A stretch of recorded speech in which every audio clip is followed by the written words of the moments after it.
So, I want to talk to you about what excites me about the future of this industry. And before I start, it has nothing to do with the artificial intelligence slop, but instead about how the software and the tools to create video games and film are more accessible than they have ever been. Now, back in the day, let's say about 20 years ago, programs for animation, game development, and film weren't as accessible in terms of grasping the complexity of that said program you wanted to use and how to properly build something within that because it was still relatively a new frontier that hasn't been fully explored yet. And if you wanted to find an issue to a problem or learn more about what you were using, you had to spend hours digging through a manual.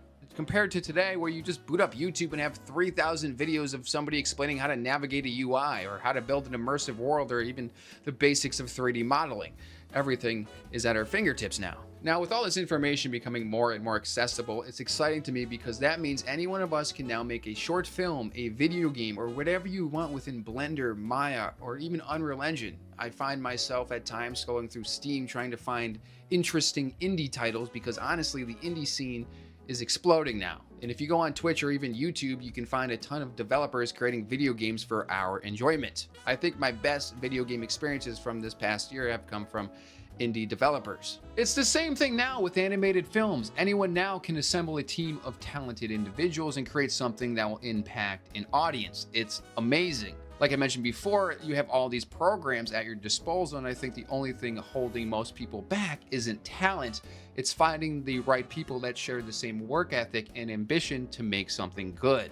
Assembling a great team is not easy. Yes, animation takes a lot of time and it's very complex. However, with the modern age, you no longer have to have millions of dollars at your disposal to create something impactful. It's not about creating the most shiny and eye candy animation either. It's about the emotional journey you take the audience on. You go to a film not because you're seeking perfection, but you want to feel something in a connection. We all have access to this. It's just a matter of finding the right people, which is not easy. But when you do, you get films like Flow, which was made in Blender on a laptop. Not only did they make this in an open source software, but they also won an Oscar. I hope you see what I'm saying here is that this could be any one of us at this point. I find myself viewing neat animated shorts on YouTube, and believe me, some of these deserve a feature-length film. I just wanted to share briefly my excitement with you about the future of the film and game industry and how accessible everything has become. But before I wrap things up, my good friend linked an old Pixar behind-the-scenes video from Toy Story 1. Remember that film? I used to watch that all the time, actually. It's a good one.